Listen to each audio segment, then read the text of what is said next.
বাংলাদেশ স্বাধীন হওয়ার পর সর্বপ্রথম 1972 সালে সরকারি চাকরির ক্ষেত্রে কোটা ব্যবস্থার প্রবর্তন করা হয়। সে সময় মেধা তালিকায় 20% বরাদ্দ রেখে বাকি 80%-এর মধ্যে 40% জেলাভিত্তিক, 30% দেশটির স্বাধীনতা সংগ্রামে অংশগ্রহণকারী মুক্তিযোদ্ধাদের পরিবারের সদস্যদের জন্য এবং 10% যুদ্ধে ক্ষতিগ্রস্ত নারীদের জন্য বরাদ্দ দেওয়া হয়। পরবর্তী সময়ে বেশ কয়েকবার এই কোটা ব্যবস্থাটির পরিবর্তন করা হয়। আজ পর্যন্ত দেশটির মোট 3 বার কোটা সংস্কারের জন্য বড় ধরনের আন্দোলন সংগঠিত হয়। সর্বপ্রথম বড় ধরনের কোটা সংস্কার আন্দোলন হয় 2013 সালে।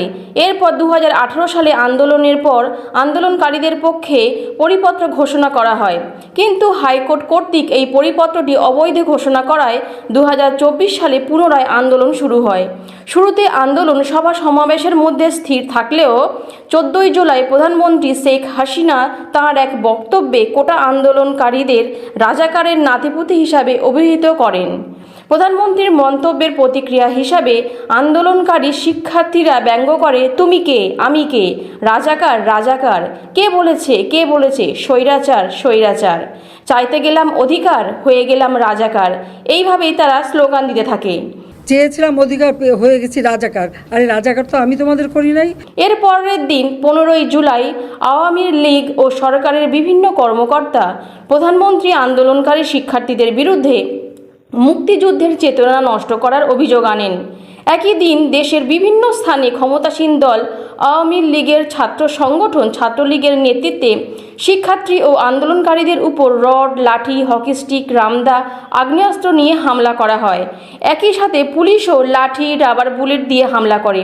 প্রতিবাদে আন্দোলনকারীরাও তাদের দিকে ইটের টুকরো ছুঁড়ে উভয় পক্ষের মধ্যে সংঘর্ষ বাধায়। এইসব হামলায় 16 জুলাই থেকে আন্দোলন তীব্র থেকে তীব্রতর হয়।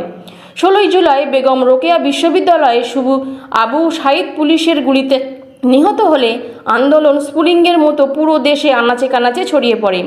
19 জুলাই পর্যন্ত ছাত্রলীগ ও আওয়ামী লীগের অন্যান্য সংগঠন বিজেপি, র্যাব পুলিশ দিয়ে ইন্টারনেট বন্ধ করেও আন্দোলন থামাতে কার্যত ব্যর্থ হলে সরকার দেশ জুড়ে কারফিউ জারি করে এবং মাঠে সেনাবাহিনীকে নামায়। কোটা নিয়ে সুপ্রিম কোর্টের আপিল বিভাগে 17 আগস্ট শুনানির দিন নির্ধারিত ছিল। তবে দেশের আইন শৃঙ্খলা পরিস্থিতির অবনতি হওয়ায় আইনমন্ত্রী আনিসুল হক অ্যাটর্নি জেনারেলকে মামলার শুনানি এগিয়ে আনতে প্রয়োজনীয় পদক্ষেপ নিতে নির্দেশ দেন। 21 জুলাই 10:17 বাংলাদেশ সুপ্রিম কোর্টের কোটা নিয়ে আপিল বিভাগে শুনানি শুরু হয়। দুপুর 1টার দিকে রায় ঘোষণা করা হয়।